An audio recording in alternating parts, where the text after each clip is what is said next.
look at these heroes on your screen, and you all are going to be invited to engage in a word cloud.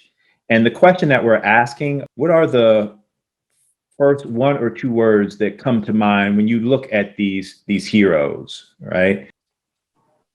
So folks have seen word clouds many times before. So the words that are most central to the theme tend to be in the center. So we see strong, we see white, we see powerful, we see male, we see resilient, we see muscles. So all of these words are beginning to frame who we think these heroes are in our experience.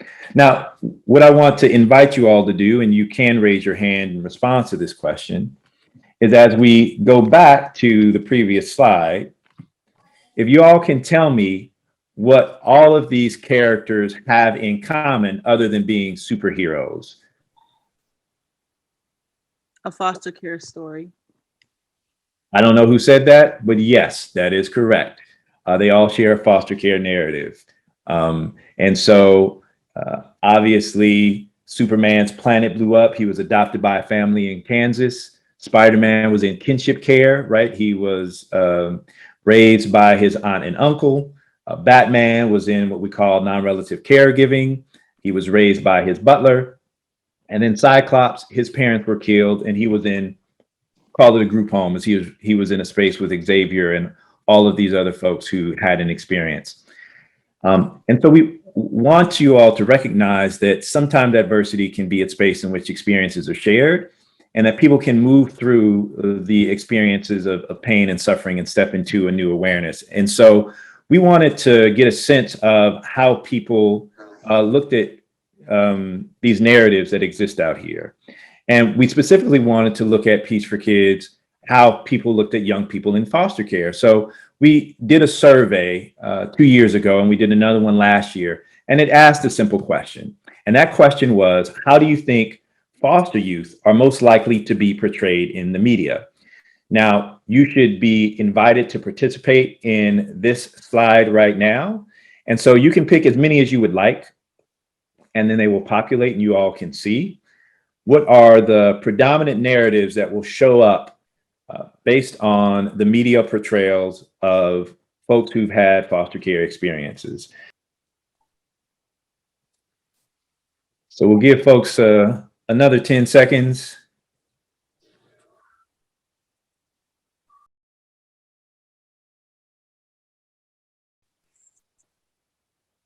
Great. So thank you all for doing that. And you know, one of the things that's always very interesting about this is Leslie and I and some of our young people have gone out. We've done this activity with a number of folks, and the results are always the same, right? Even though earlier on in this conversation we showed you these slides and talked about all of these characters being someone who had a foster care experience when they were young. When we look at the association of how young people are portrayed, we tend to pick these kind of negative depictions. And so the responses really represent where the survey was, right? So we look at the survey responses.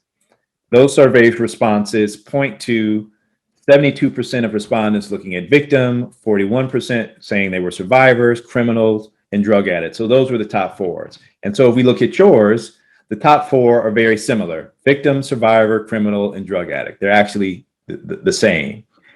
And so this helps to further bring into focus this idea of biases, right? So perhaps we don't associate foster care, even though we've talked about it, with white males. That may be an association. Or perhaps we don't associate the idea of strength with folks who've been in foster care. Whatever the association might be, it's important for us just to begin to recognize that this is an experience that we might have, and this is how it might show up for us. And as you talked about some of the biases that you may have or that you may have experienced, we recognize, again, that people may not intentionally have these negative ideas or negative perceptions or negative assumptions, but they still have real world consequences.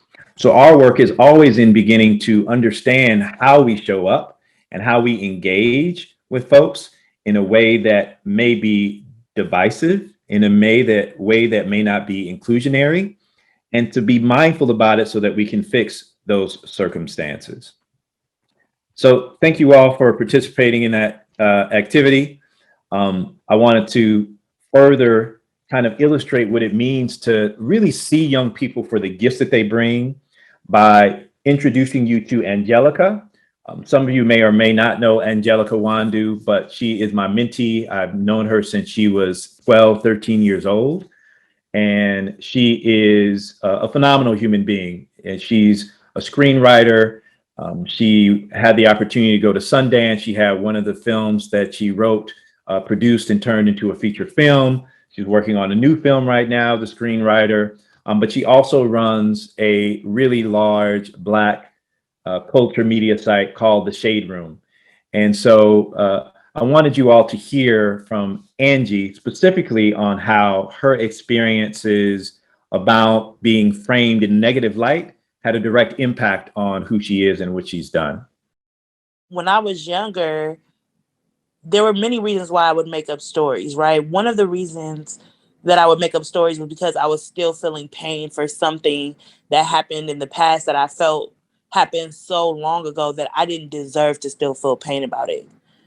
So there would be times where I would be sad or depressed or just wanting to cry because of some trauma that I experienced so long ago that if I told people around me what was really making me sad, I would feel stupid or, they will be tired of hearing that story. They're like, what? That happened so long ago. Why are you still feeling this way? Why is this still bothering you? But it did. That was my reality. And so I would try to, in order to talk to them and get kind of counseling or, some type of, what is it? What would I say it is? Yeah, I want to feel their empathy. So I would make up a story that was present so that they couldn't judge me for still being sad about it. And I will be able to feel that warmth of their empathy because that's what I needed at the time.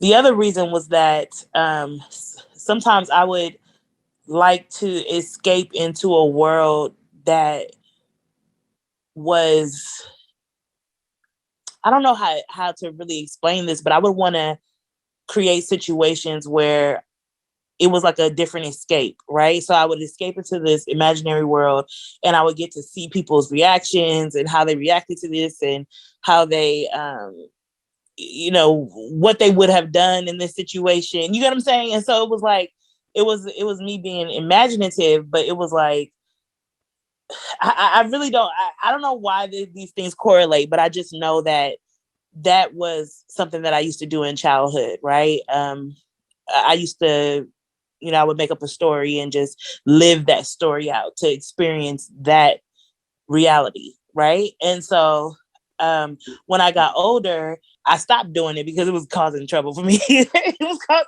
issues. People be like, didn't you say this happened? And I have the worst memory. So there was I'm the last person that should be doing that. When I came to Peace for Kids, which I always say was like my life's part of my life's purpose, was definitely having to come through and meet you and be a part of that program, which is crazy because my sisters were a part of like these tennis. They were playing tennis because, Kim, they were playing tennis and acting school. And I was like, no, I want to be around, like she put me in Watts at Challengers Club with Peace for Kids. And it was the best thing that could have happened to me.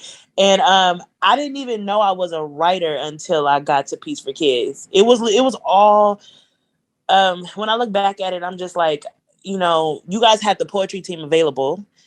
It was through that program that I was able to learn how to tell my story.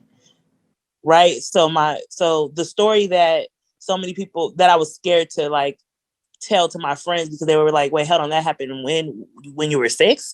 Why is this still something that's important to hear or important for you to talk about? Right. But I had this platform where, you would take me to the coffee shop and these people don't know me. They don't know my story.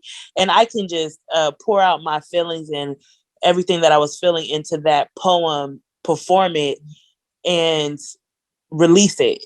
Right. It was such a release for me to be able to tell people who have never met me my story, my true story, not having to lie about it or cover it up or replace it with another story, but being able to say what really happened to me. It was very therapeutic. It was because of that I'm able to talk about my story now without crying. You know what I mean? I can tell it to whomever, and I was able to be empowered through that, right? And so it taught me how to tell my story, and then and through telling my story in an honest way, it taught me how to better tell other people's stories as well. You know, and so that's why I became so infatuated with it, to where I would be writing all the time, was because I was like, oh wow, this is therapy for me. This is exactly what I was looking for. I was a liar, but you gave me a pen and a paper and a stage to be able to tell my true story. So then I was able to turn that into something positive, because I had the tools. And so I feel like we need to give and arm children with the tools to show them how to kind of take the good from these qualities, and really be able to develop themselves. So we can see that adversity combined with biases can have a real impact on children. And for Angelica, the things that she had lived through, until she was given a space to be able to heal herself, she was further being harmed by folks around who were categorizing her as a liar.